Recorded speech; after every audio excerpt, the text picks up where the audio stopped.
Good morning, everyone. Welcome to the Criminal Justice Commission meeting. Would like to call the meeting to order, please. Commissioners Brown, Present. Fuller, Harris, Herr, Present. Mercy, Present. Vice Chair Rodriguez, Present. Chairman Little. Present. We have a quorum.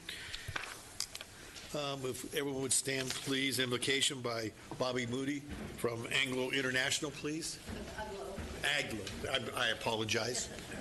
Aglo.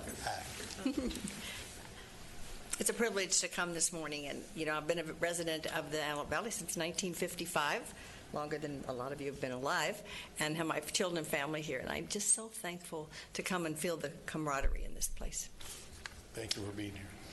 So God, we just come right now, and we unite our hearts and invite your presence, your wisdom, to this meeting of reports regarding law and order, the very justice of our city. And since you are a God of justice who loves law and order, we thank you in advance for the ability to see with clarity what is our part, to impart wise counsel and solutions to these who govern, participate, and give themselves sacrificially for this goal of law and order here in Lancaster. I bless them in Jesus' name. Amen. Amen.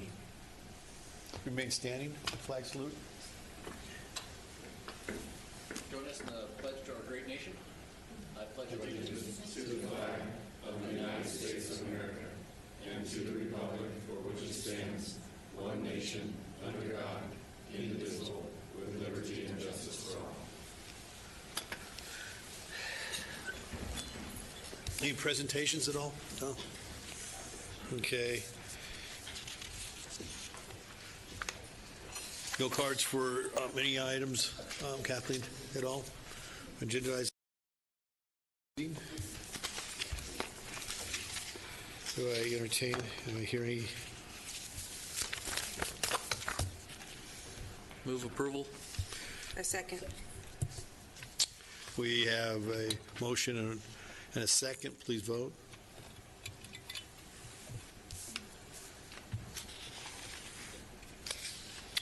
Five zero.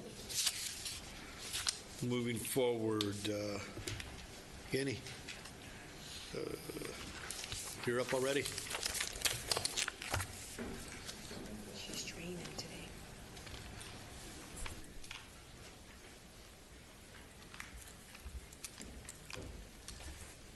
Good morning, everybody. For those of you that don't know who I am, my name is Deputy Lawrence Green. I'm Yenny's new partner at Lancaster Sheriff Station. I'll be presenting the stats for July and August 2019. Welcome.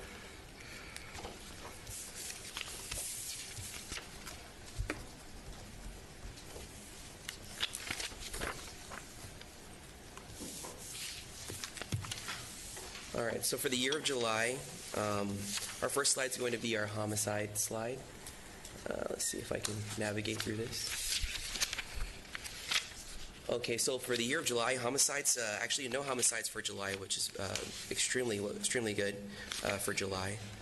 As far as rapes for July, this is a general category, not specific. Rapes have gone up. We have an average of about 8. Currently, we're around 11, give or take. As far as robberies are down significantly. We're at about average of 31.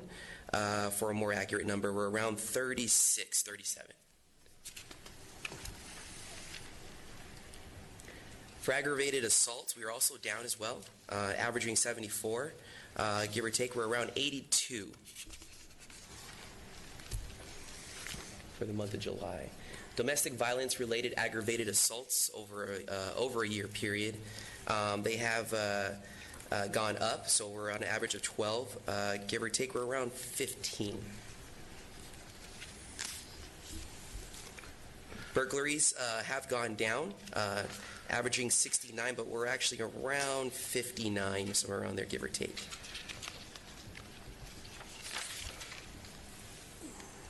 For larcenies and thefts over a year period, we're also down, which is very good. Normally, larcenies are high. We're actually down for the summer. averaging 169. We're about 145, right around that area. Grand theft vehicles over a year period, we're also down as well. We're about 39, 38, averaging 54.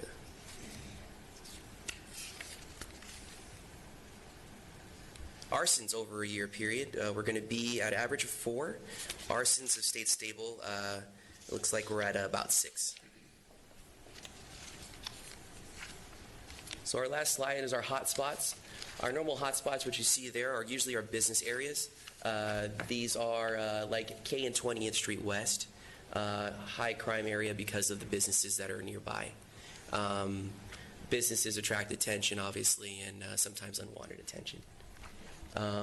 Over here in the top left, I want to say J and 20th West, right where the new Circle K is, give or take that area as well. And that'll be our crime stats for July. Do you have any questions as far as July is concerned? The hotspots on the K and 20th Yes. and J and 20th, what kind of crimes, what kind of, are we looking at in that area right there? So those type of crimes, because it's a generality, it would be most likely the snatch and grab type thefts for businesses, going in, stealing merchandise, leaving, because of the businesses that are around there, the gas stations, those type of incidents, which are common occurrences for that area. So are we getting calls and reports from gas stations, markets, or? Yes, and that is fairly common. Juvies that are out for, out of school, they'll come in, steal bags of chips, and then they'll report them, and then that's why you get that dark red area around there. It has something to do with illegal gambling on the 20th. Yeah, that was my next question. That was my next It's question. very active Both again. So. those intersections and some businesses there, the contract consultant guys, along with the sheriff's department, our directed patrol guys, took down two to three different gambling areas there. And what we've typically seen as it relates to those internet cafes that become gambling casinos is that we see that we have a lot of peripheral type theft and larceny crime around those areas as well. So as we work towards eliminating them, we should see a decrease in those areas. Again, we're continually doing that. It's almost become a weekly occurrence now that the Sheriff's Department, along with our people, are out there hitting those locations. And as fast as we're taking them down, they're popping up somewhere else. The one thing I did notice at the station, the outside evidence locker's been cleaned out from all the machines there, because literally those machines were taller than the building out there by the gas pumps. Okay, so now we just picked up a couple more this week. Those machines are very expensive. Okay, so that's the other side of it. It's amazing. It must be very lucrative because they turn right over, and they're up and running somewhere else again with new machines. So it's an interesting thing, but there's a correlation there for sure. On those machines, are they tracked to a certain place, or is it just they're there? Well, I can tell you that there's an ongoing higher level operational issue that's more regional that's being addressed right now. Okay. So, and that's the only information I have now to disseminate publicly. Any additional questions for July? No, sir. Thanks. So for the Crime Commission report for July,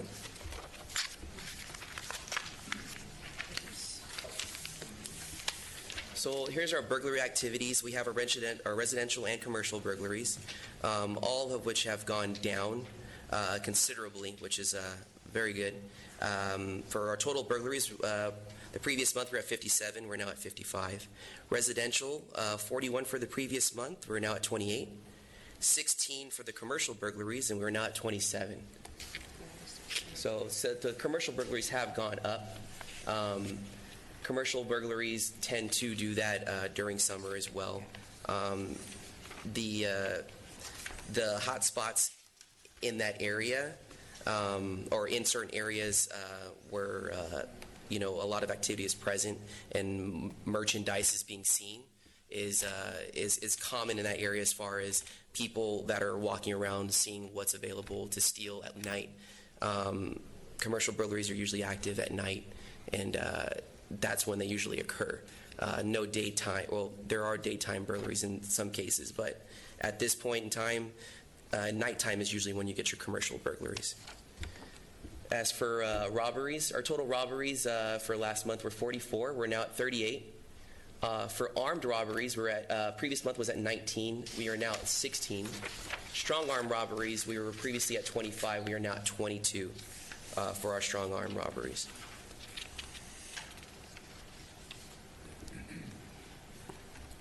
So for crime prevention via social media, we've been doing a really good job as far as communicating with our public via social media. So social media public safety announcements have been active. Thank you for Ali Villalobos for providing that information for us, which has been helping out a lot. Our elementary schools and presentations have been helping the kids understand, crime prevention and what to do. We've also been doing our business before breakfast, just getting a better insight for our businesses and understanding how they operate and what we should be looking for, as we go ahead and patrol areas of their business. Our community engagements for July, we have Coffee with the Deputy at Crazy Autos, which is always a successful event in support of Special Olympics.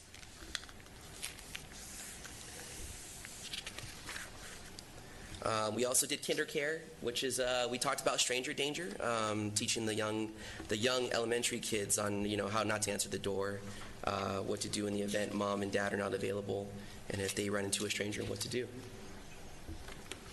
This is the business before breakfast that I mentioned earlier. Multiple businesses gathered together, new businesses that open up. They tell us a little bit about their business and how it operates.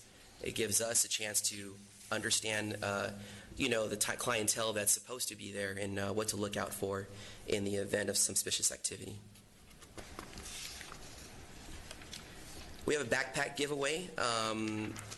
The community engagement for the Faith Church, really good turnout. Hundreds and hundreds of kids got free backpacks for schooling. We interacted with the kids at the church, let them just open up their eyes to a new site for law enforcement and how they interact with us and have a really positive contact with them. They loved it. They had a great time. Our Kinder Care community engagement was a meet and greet as well. The Kids Corner Preschool is where we attended that one. It's another meet and greet as well. Just another positive interaction for us at Lancaster Station. Engage with the community. We did the Tip a Cop as well over at Crazy Autos. Successful in that as well. Raised over $1,000 in donations for Special Olympics as well. And that was for the month of July. As far as our community involvement, Crime Commission report. Any questions on that? All right. Next is our LEAPS progress report.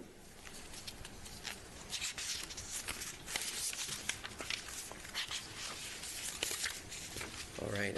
During July 2019, LEAPS was dispatched 60 times, totaling 6.9 hours, providing tactical surveillance, and was airborne, providing strategic surveillance for 374.5 hours. LEAPS provided airborne observation and support in the arrest of 12 suspects during one domestic call. LEAPS was the first on scene and able to provide tactical surveillance of the suspects. LEAPS is also used to provide surveillance for specific target locations.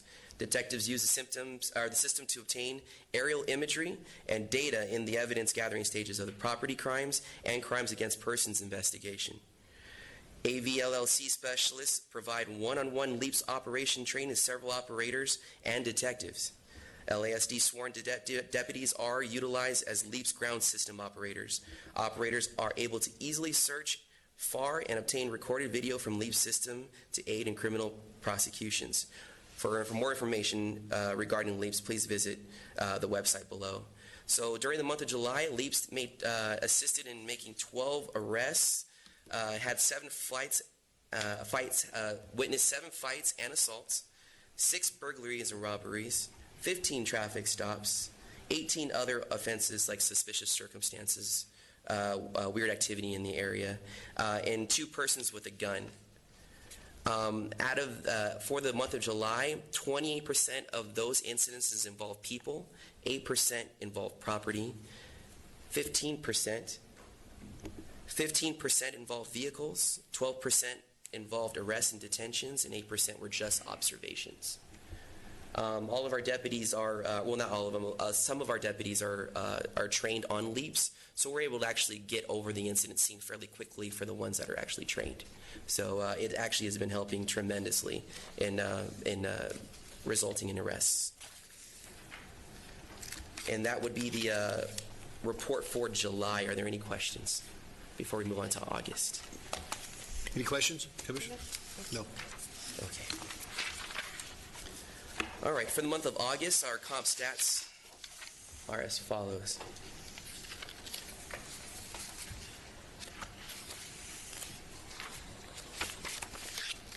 All right, this is our monthly trend for August 2019. We're still averaging 1 for homicide. I just found out as far as the homicide for August, it's actually going to be removed. It's going to go to 0 because it was an incidental death. So that's actually very good for August. So we're technically at 0. It just takes a little while for the stats to get updated.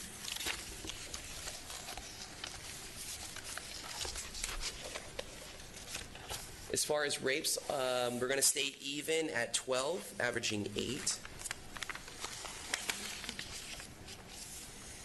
Robberies, we're going to be declining, so we're going to averaging 31. We're just at 30, though, as far as robberies. Aggravated assaults will slightly be going up. We're averaging 75. We're about 85 to 90. Domestic violent-related aggravated assaults over a year period has decreased tremendously, which is very good. Averaging 12, but we're actually around 5.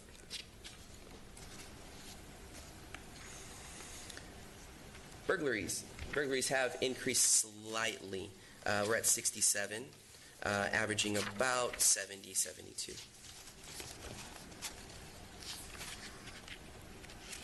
For larceny and thefts, they also have gone up for the month of August, but slightly. We were at averaging 166 for about 170 to 175. Grand theft vehicles over a year period, we're staying even at 52.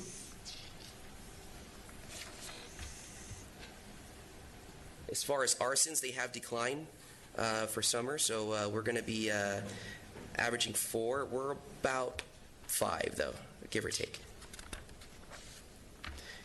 And then we have our hot spots. So, as you can see, for the previous month, the 20th in K, and then the same spot over here on 20th in J.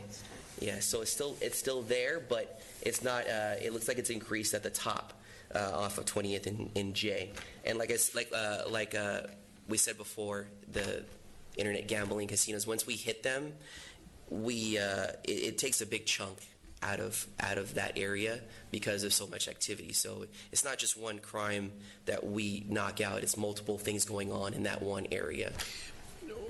One of the things I look at sometimes, and I'm concerned because being in these zones, you have multiple retail operations in there.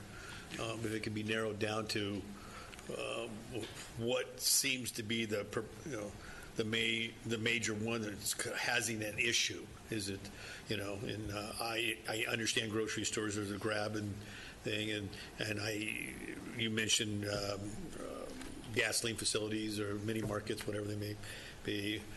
Lee brought up the internet stuff in that one area. So in that particular area, is it attributed to what? I mean, I know there's... Well, it attracts attention. I mean, that gambling casino attracts attention of unwanted customers. No. I mean... Yeah, I'm referring to 20th and J now. Oh, 20th and J. Yeah, okay. I apologize. No, no worries. As far as... Well, the map itself is a generality. It doesn't document specifically what crime is causing the hot spot. But the crime in general is what's causing it. I guess what I'm saying is that the area could be a large area, and yet it could be recognized as a hot spot, but yet that area may not be confined in that area. Well, it all depends on, too, as how it's written in the report or whoever's reporting the crime reports. Correct. Yes. Okay, so it's more frequency in an area, and we utilize it just for resource management. Okay, how do you deploy? And that can change shift to shift too as well. So what you're looking at is something over 30 days over all 3 shifts. But it could be different shift to shift depending on the type of activity, whether the businesses are open or closed or whatever may be occurring there. I think we use it as a guide, and we know this historically, that the majority of our frequency is around our large shopping centers. We've identified 5 that we put program things in through Business Watch and our business community to work with them closer to identify these issues. And sometimes when we train people too, like on the reporting, like let's say, for example, people are complaining there's individuals out in the parking lot pulling on car doors, okay? Well, that might not be the crime that's occurred. They haven't gotten to a car, but then the deputies stop them and they find them with narcotics or some other type of contraband or whatever may be happening out there generates a file number. So understanding that the more active, proactive we can be, statistically looks bad because you're being more active, you're going to find more things that are going on. Right. So there's a catch-22 situation there.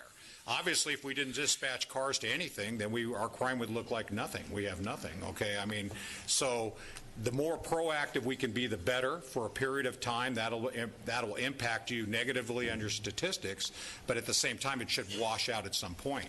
And I can tell you the frequency is significantly down just by the numbers that he's given you between July and August. Yeah. So there's things that have been proactively done to impact those specific crimes that were spiking.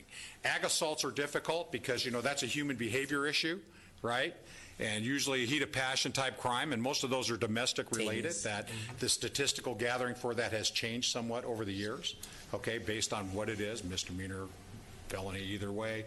I mean, so that's a difficult one to impact other than through education, okay? And but some of the larceny crimes, which drive most of our Part 1 numbers, which is the majority of what you're seeing there frequency, and it's never good to have any crime, but if you're going to have something related to your Part 1s, that's the one we want to have the most of. We certainly don't want to have more aggravated assaults or homicides or robberies than we have of petty larceny type crimes. So. Can I just add, as far as the map goes, it looks like to me that the biggest red spot on there is going to be Valley Central Way, not so much 20th West and J. I think, the map's somewhat condensed, so it's hard to see. And then some of these others are the Target Shopping Center. It looks like 17th West and K, where there's a couple of hotels there. And then you're talking about on the east side, it looks like Challenger and J, and then 20th East and J, where the Walmart is. That's where those things appear to me on the map, and they pretty much are consistent with what's been going on and where the frequency occurs, especially on the west side stuff. You're talking about where the majority of the homeless population are in that general area. We've been really focusing on robberies for the most part and trying to bring those down, and most of them are the Estes type robberies where people go into stores and then want to fight with security or store personnel on the way out. And so that's been the target that we're trying to bring down now, because you'd think it would work an opposite effect with Prop 47. You would, because people, for the most part, they're just misdemeanor crimes if you go in and you submit to an arrest or something for committing a crime, but it's actually driven robberies up, and most of our burglaries, especially this summer, residential burglaries, have been significantly down. That makes sense. Thank you, sir. Any additional questions as far as our comp stats for August? Thank you. Okay. We'll be moving on to our Crime Commission report for August.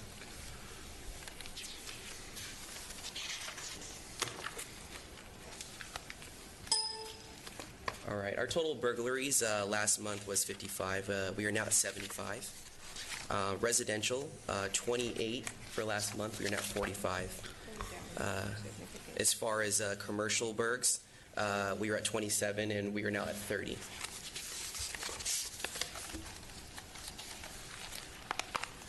Robberies have all gone down. 38 for the total robberies. We're now at 30. For armed robberies, we were at 16 for last month. We're now at 12. For strong arm, we were at 22. We were down to 18.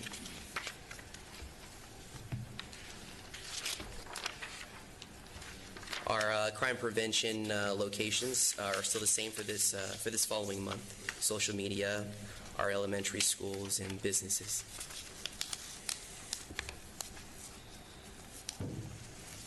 Once again, we had another event at Coffee with the Deputy at Crazy Autos for our community engagement.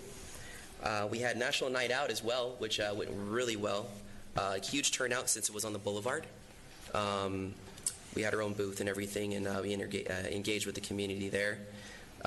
Got a lot of questions answered by that the community had for us. We had another backpack giveaway for back to school held at Cole Middle School on 30th and I. Big turnout there. Hundreds and hundreds of backpacks given out at that time. This is a common thing for us to visit these elementary schools and middle schools because the kids are young, their brains are fresh, and they absorb whatever information we can provide them at this time. Okay, and that would be our crime prevention report for August. Is there any questions as far as that's concerned? Commissioners, anything? I'm sorry. One thing, Yes. and this could be for Yanni too, is there any way we can get this a little bit sooner? I think we got this about 7 o'clock last night, or I know, yeah, I know you guys are swamped with everything you're doing, and but it gives the commissioners a little more time to look at it. And that's, Absolutely. I apologize. I mean, no apology. I understand. Great job, by the way. Great job. Thank you. Thank you, sir. Really appreciate it. Our LEAPS is our last thing for August. I'll try to make it quick. During the August 2019, LEAPS was dispatched 62 times, totaling 20.6 hours, providing tactical surveillance, and was airborne, providing strategic surveillance for 343.4 hours. LEAPS provided airborne observation as support and arrest of 11 suspects during this month. LEAPS had a significant role in several incidents since LEAPS was overheated shortly after a local market was robbed. LEAPS was able to locate and track the fleeing suspect to the suspect's home, where that person was arrested. LEAPS also provided surveillance during a foot pursuit of a burglary suspect. LEAPS provided surveillance during the possible shooting containment at the Lancaster station. LEAPS is also used to provide surveillance for specific targeted locations. Detectives use the system to obtain aerial imagery and the data in the in the evidence gathering stages of property crimes and crimes against person investigations. Specialists provided one-on-one LEAPS observation training to several operators and detectives. So during the month of August, out of all of those flights, 39% of those flights involved people, 9% involving property, 17% involving vehicles, 11% involving arrests and detentions, and 22% involving just observations at this time. Do we have any questions as far as LEAPS is concerned? Any questions, Commissioner? No, sir. All right, that'll be the end of my presentation. I appreciate you guys bearing with me. Thank Deputy you. Green, thank you. Welcome. Thank you so much, sir. Thank you. Probation.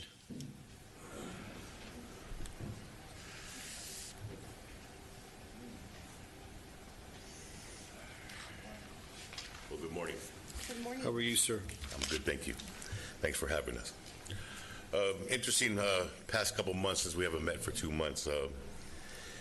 We've had some good changes in our unit, in our region up here. We've added we requested a mobile command unit, which is basically a recreational vehicle. So one of the difficult things we have in the community that we service is that it's difficult for some of our clientele to report. So what we're trying to, and it's in the work still in the talking stages as far as we actually received a unit from the department, and we'll be able to arrange the outskirt areas for people that don't have the ability to report. And this is where we lose folks, where they either recommit or we can't stay in contact with them. So we thought it'd be a good idea to take one of our older command units that they're going to replace with newer models, bring one out here, and maybe go out to the far east Lancaster area and Lake LA, so to speak, for the few clients that we have out there to be able to come report. We'd have an armed deputy,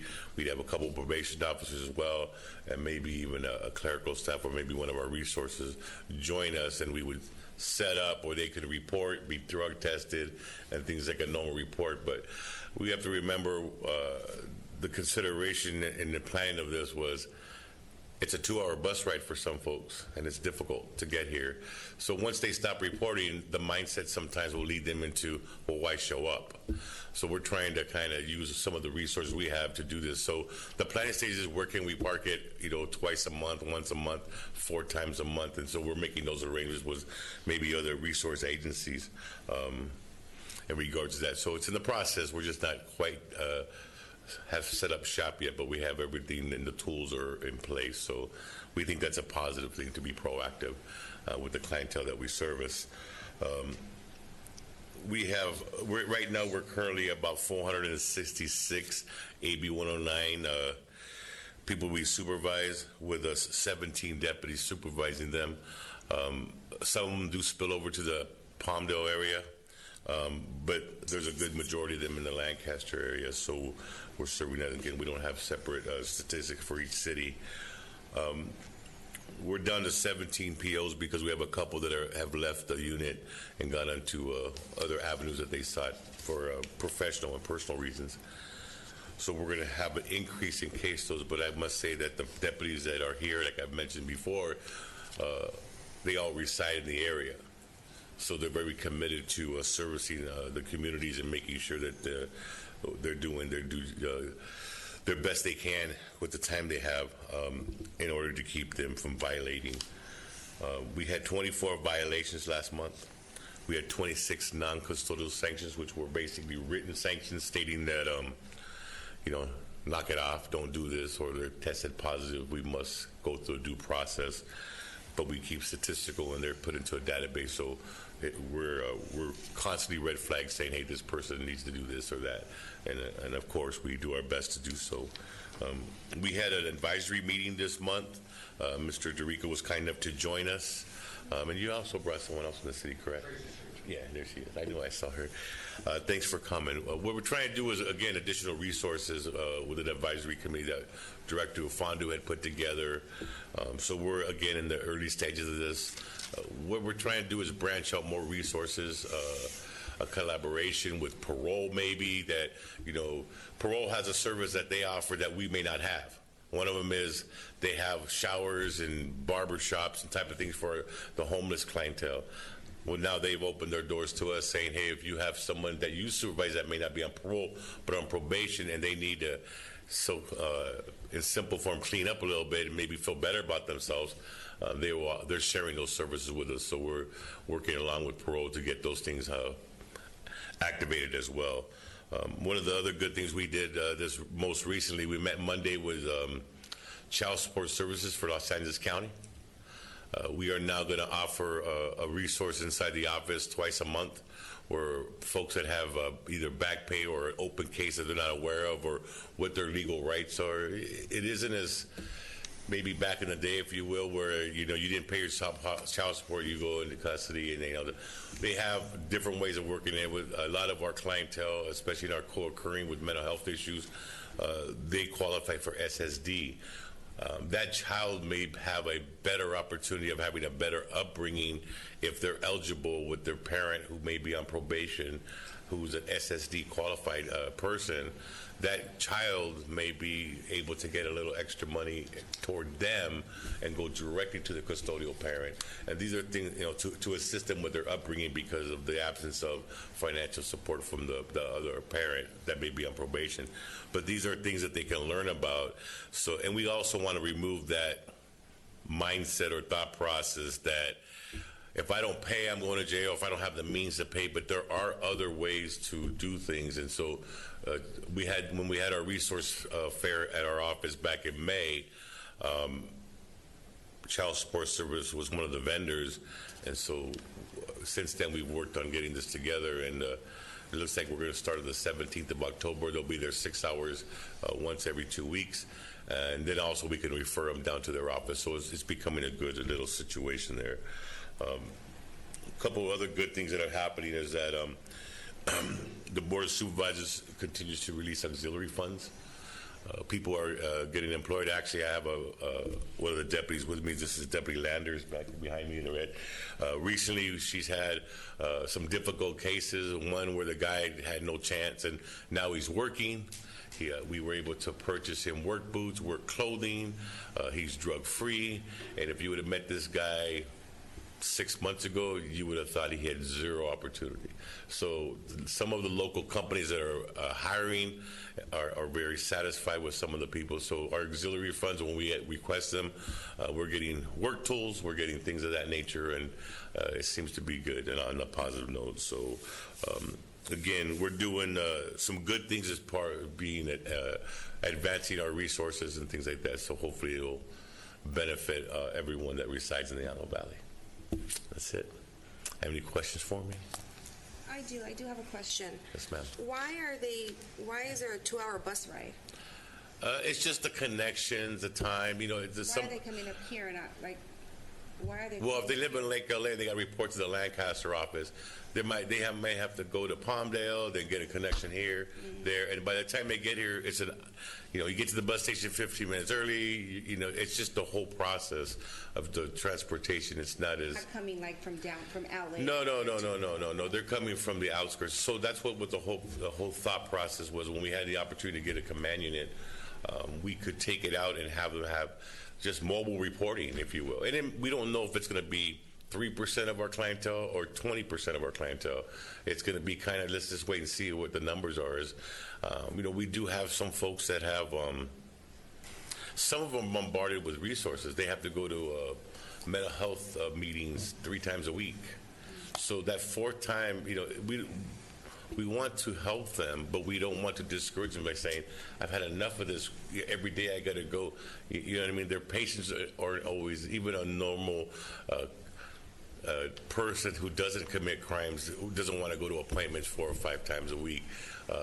It just seems like the wheel just keeps spinning. So we try to be resourceful in what we have to make it as user-friendly as we have, so they will continue to come, because if we believe if they come and utilize their resources, there's a greater chance of success. So that's kind of the thought process. AB 109 is a little different than traditional probation, and when I explain to people, and maybe I'll try it one more time to give you a different scenario, we don't really focus on the past as far as the way things are with evidence-based practices now in the correctional supervision field of probation and maybe even parole. Everything's about the future. So what I mean by that is that we don't have a lot of the folks that come to our particular clientele don't have restitution. They don't have many victims. There's a few, but not many in this particular way of processing them to be on this thing. So we don't have victims to worry about restitution very often, maybe 10% of our clients. So our whole goal and the way we supervise with the evidence-based practices they put into place is simply to detour them from future crime. We know there's victims. We know that there's maybe even restitution in some cases, but what we're trying to do is, with this evidence-based, if we do X, Y, and Z, we're trying to convince the mindset of recommitting.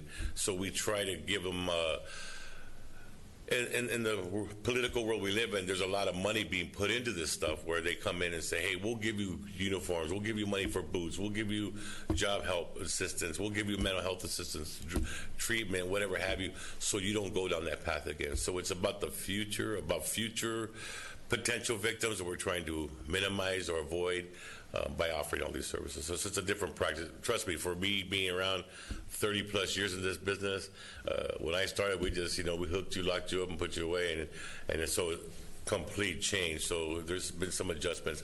And again, I can't help but rave about the people in our office, the deputies that service community, and how determined and how well they do their job, because we do try to keep it to a minimum, and I think they're very successful at that.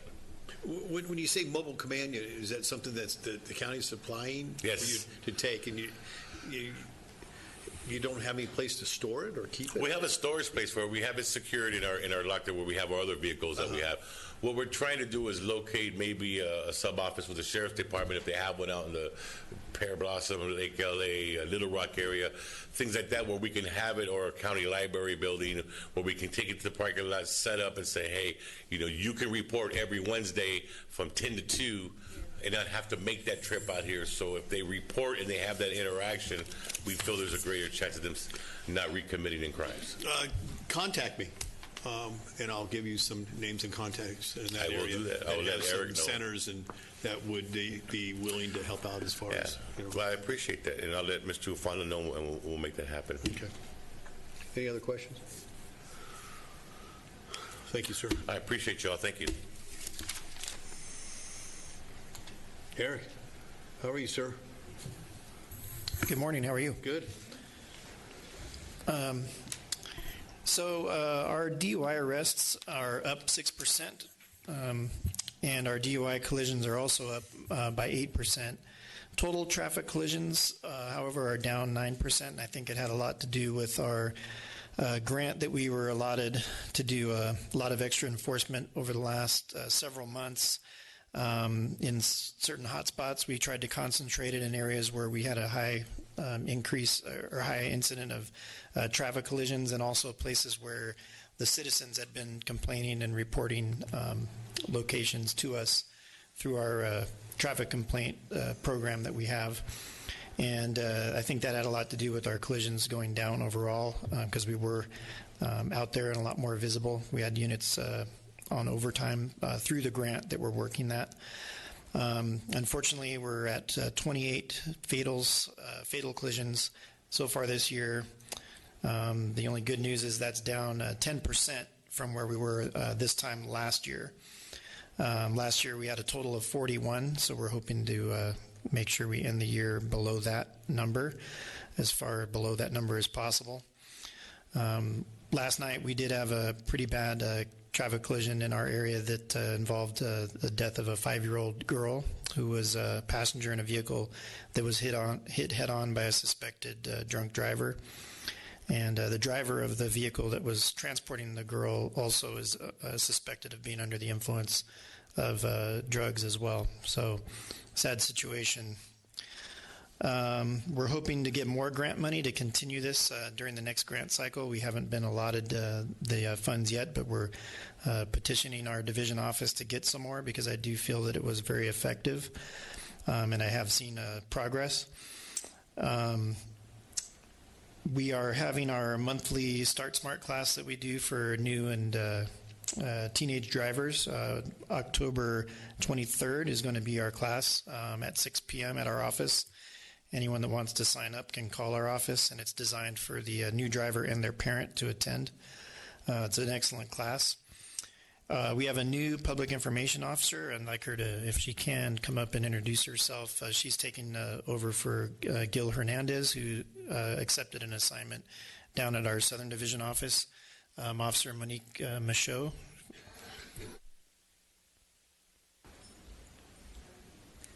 Good morning. As Captain said, I'm Officer Monique Michaud, approximately 14 years on the job.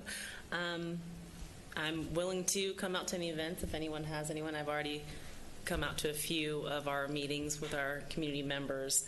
I can be contacted at the AV office, and any requests we'll try to fulfill. Welcome. Thank you. So she came in just in time to start up our Chips for Kids toy drive. That's a lot of work, a lot of hours that she's going to be putting into that, and I'm sure Gil's kind of relieved that pressure's off him and it's on someone else, because that's a huge, major commitment. But I'm sure she's going to do great. We're going to get her some help. And that's all I had for my presentation, unless you have any questions.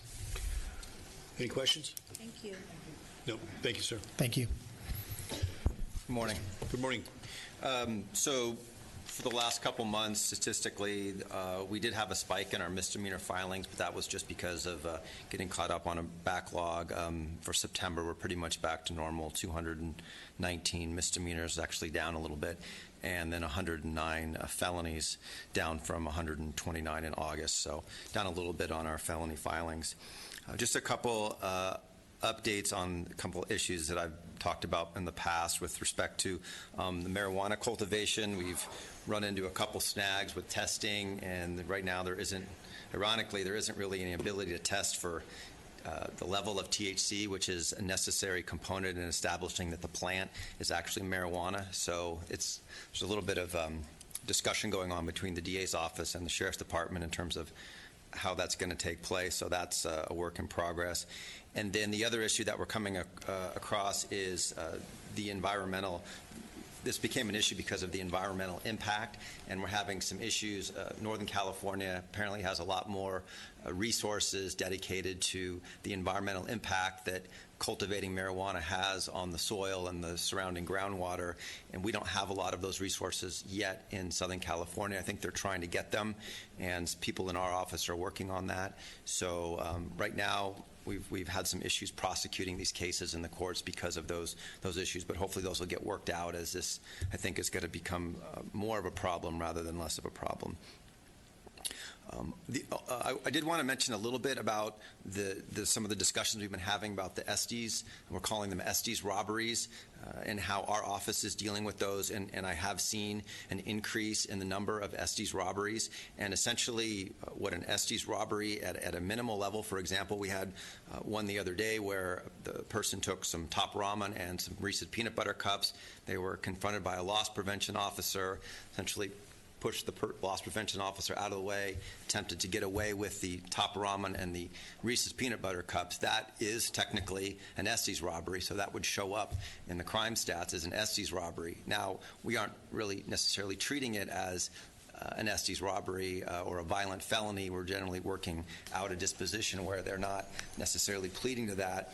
So you could, what I'm seeing is as you get an increase in the number of petty theft type crimes, because we've in a lot of ways not quite decriminalized it, but made the punishments and penalties for petty theft so minimal that you're seeing an increased numbers of these cases. And the loss prevention officers get a little frustrated, I imagine, when people just come into the store, take stuff, and walk out. And so they're starting to confront the people with the bags of food or bags of clothing or whatever it is they're particularly taken. We've seen a bunch from Target lately. And you get an aggressive loss prevention officer who tries to detain the person. That person uses force to get away with the property, and it doesn't require a lot of force, and all of a sudden you have a struggle, and we have an Estes robbery, and then we're going back and looking at the video and looking at the report and trying to make a comparison and seeing, it comes down to something that can be as technical as when did the person drop the bag of, clothing. I had one that we filed as an Estes robbery. I went back and looked at the video, and before the struggle ensued, the person had actually given up the property. So that wasn't technically an Estes robbery. So you get into some very technical distinctions that you're trying to make in terms of, how much force was used, when the force was used in relation to when the person, got rid of the property. And so those become very difficult cases to deal with in a lot of ways. And so those are showing up as robberies.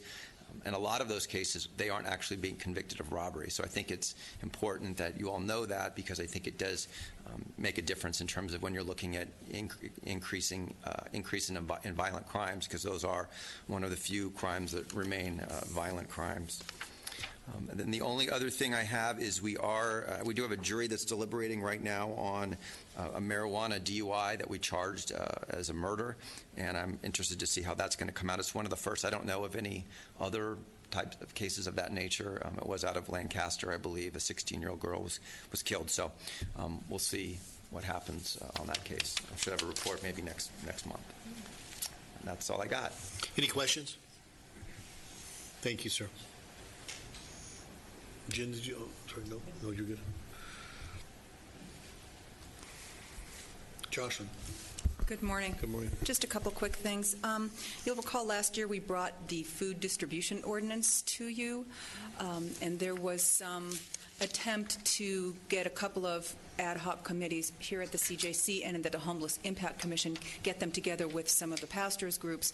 That effort did not really play out very well. It is my understanding, however, that there has been informal conversations with the churches and the pastors, and that they are pretty much on board with what we're trying to accomplish with the food distribution ordinance. So we're going to take it back to the Homeless Impact Commission next week just for their last review and approval, and then we're going to move forward with that one going to council.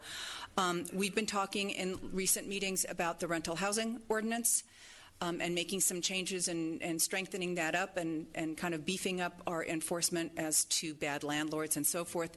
We've had some internal meetings about that. We had our sort of a final wrap-up meeting last week. We'll be putting the fine-tuning on the ordinance and bringing that to you in November. The intent is to, once it's approved, assuming it's approved and adopted by council, we'll be getting a letter out to all of the license holders that we have in our system just to inform them of the changes, so everybody's sort of on notice about, what the expectations are going to be moving forward. And that's all I have. There's no more problems with properties that you're having. That's all gone away. Oh, yeah, there's no problem properties at all. Yeah, oh, no. There's no more depleted properties. You've taken care of that one. We had, in fact, at the last meeting, we talked about putting together a little ad hoc committee to talk about some of our additional options. I had to sort of shelve that for a little while. Some other priorities sort of came up, but we can resume that. I think probably waiting until after the holidays is our best bet, and then we can definitely get that moving forward. Okay, fantastic. Thank you. Any other questions or anything? Lee. Yes, sir. Thank you. I think today I want to talk about some of the things that actually, from the items that work through our office that have actual contact in the field and some of their activity. So I have a couple of months to report out here. As you know, we have 5 contract compliance officers that we work on our quality of life cases that are all retired deputy sheriffs that work part-time, a minimum of 20 hours a week. Assigned with that group are 2 public safety specialists that are full-time city employees that have a background in working with things that relate to quality of life issues that we've had for some time, and then 2 special assignment deputies are assigned to that team. So they work collectively. So the stats I'm going to read out are actually from that working group that in their contact in the field. Okay, this would be for August. And that team itself had dealt with a total of 396 events, 134 contacts were made, 90 of which were transients. A total of 24 homeless encampments were inspected, 26 were posted, 21 were eradicated and cleaned, removing 56 tons of refuse. A total of 41 administrative citations were issued. Most of those violations were for shoplifting or disturbing the peace. They handled a total of 58 cases, which were dispatched from the public safety office out into the field. 49 of those cases were closed within the month of August. 9 remained open. Moving on to September. During the month of September, there were a total of 297 events, 97 contacts were made, 48 of which were transients. A total of 23 homeless encampments were inspected, 6 were posted, and 7 were eradicated and cleaned, removing 62 tons of refuse. A total of 16 administrative cites, again for shoplifting, were issued. There were 15 vehicles cited, 8 were towed. 1 special operation was conducted with the LA Sheriff and AVTA around one of our local high schools in conjunction with the AVTA, and approximately 90 students were warned and advised were a fee collection on the buses. They also dealt with another part of that operation where 3 individuals were arrested for creating disturbances on the buses. So we're working very closely with the AVTA as for bus safety throughout our community. Also, they are working closely with the Alcohol, Beverage, and Control to deal with some complaint issues we've received over alcohol establishments within the city. And they also work closely with code enforcement on an operation around Jane Reynolds Park, where they towed 11 vehicles from that area in conjunction with code enforcement. On the other side, we have our parking enforcement folks, which we have 3 of. For the month of August, they issued 1,766 parking citations. Most of those were probably related to street sweeping And then we do run our school safety programs both in the morning and the afternoons for student safety into the schools, so we concentrate on that. They towed 27 unregistered vehicles that were on the public street. In September, they wrote 2,020 citations for the same described issues and towed 36 vehicles. So they're pretty active out there. I can say, based on the contact you're seeing from, especially for our contract consultant guys along with that team, that's more in line of what we're looking at as alternative issues to deal with things that we talk about in here every month about legislative issues and how restrictive they are. On top of that, I want to thank Mr. Sherwood for your time that we can have these discussions. Jocelyn and I had a very good conversation with Mr. Sherwood about diversion and things we can do more through our administrative program and our alternative sentencing courts as it relates to delving into more in depth with some of these misdemeanors and what the actual outcomes are. What is the best possible outcome for the community as it relates to that, whether that be community service, fines, whatever that may be. And so I'm looking forward to what we come up with as a team working together here with Lieutenant Morrill too as well, and their pre-filing diversion and all those alternative things we're having to do these days to combat the issues we're dealing with based on lack of incarceration as it relates to certain crimes.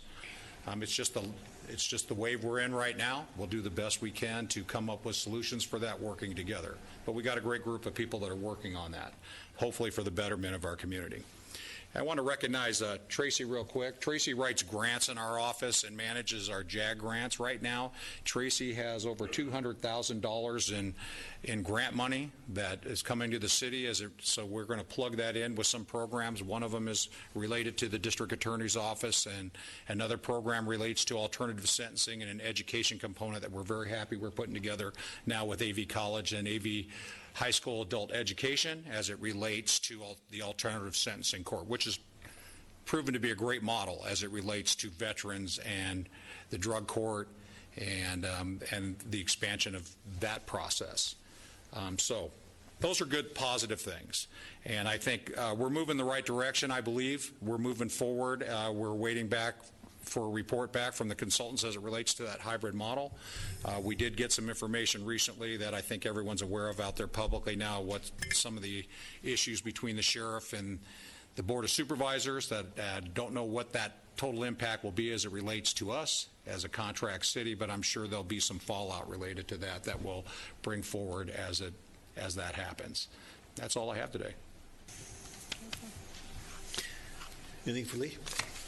Yeah, actually, I do have a question. I want to go back to that we talked about earlier about the illegal gambling. I know you're doing something. There's something you cannot really release to public. What's your strategies? It's more global. Yeah, how are you going to make it go away? It's a more global operation. So as that moves forward, then you'll see the results of that.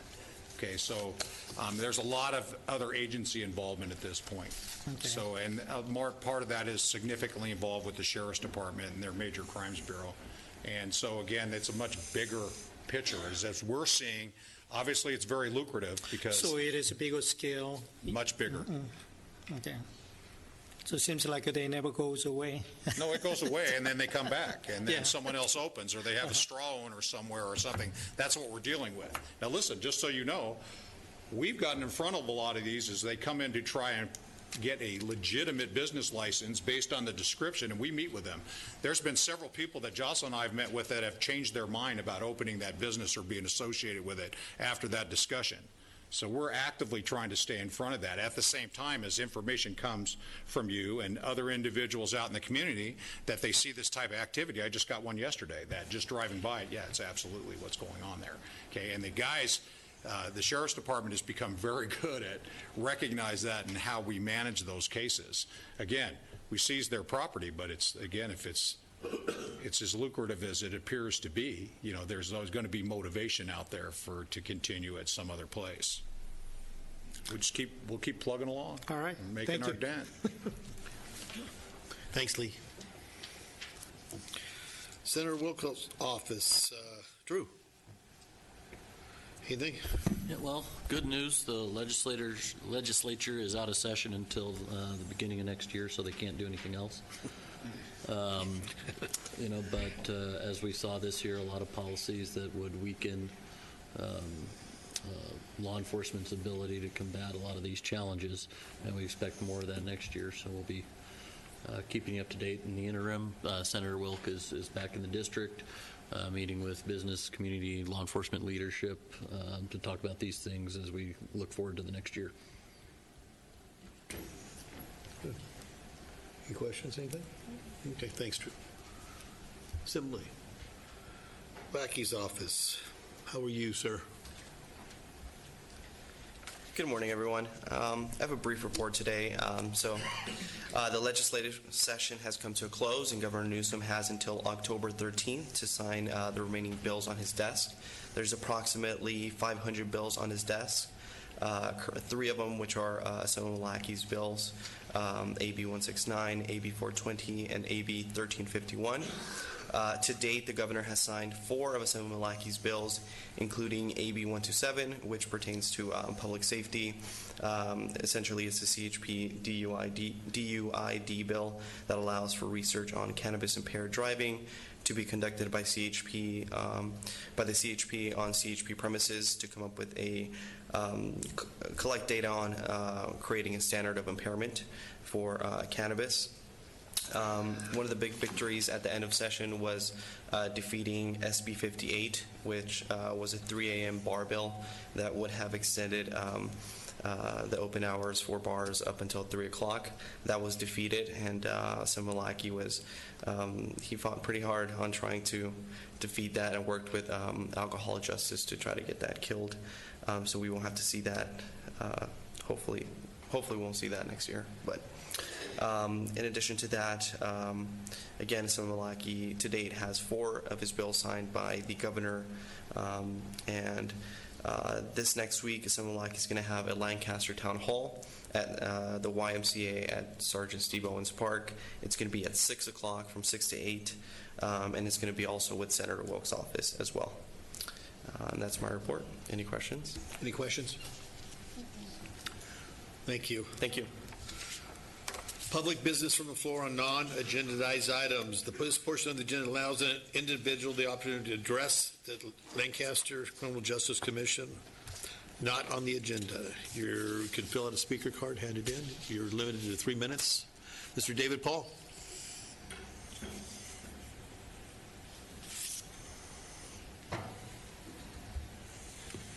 Mr. Chairman, Vice Chair, and Commissioners, good morning. What a great event this is. I'm sitting here. It turned a little south when the DA started talking, but these are our problems. And no, let me clarify. The Sheriff's Department, the community engagement stuff, that is fantastic. And what that does to the mindsets of young people is incredible. I've seen it time and time again. Probation, I was particularly impressed with your focus on the future. And I heard one time that hope lives in the future. And that's true. And the point of a gentleman who no one would give much hope, just with a little attention, turning their life around, that's what it should be about, helping people rehabilitate so they can help others. And I'm sorry that there are so many things that go on. You know, we're talking about the machines and stuff. I come from Chicago. I never smoked, but we had cigarette machines, vending machines, and that was a lucrative practice that the mob had. And at least you knew who was in charge of the illegal activities, and they kind of kept the riffraff away from their operation so it didn't draw attention. And it gets a little difficult when you don't have a clear, chain of command of all this stuff. But I do. I appreciate it all. You guys are incredible. The work, and this, I'm glad to see more people in attendance here. I come here just to learn, and I don't know why people don't want to learn more about what's going on in their community, but anybody who complains about why aren't you doing something, they should come to this meeting and see what we're actually doing. It's impressive, and I appreciate it. So that's all I really wanted to say. Thank you for filling me in, and everybody. Keep up the good work. It's a thankless job, but I appreciate it. Thank you. Thank you. David, always thank you for your kind words. Always thank you. Commissioner comments, anything? Then we will stand adjourned until Wednesday, November 13th, 2019 at 10 a.m.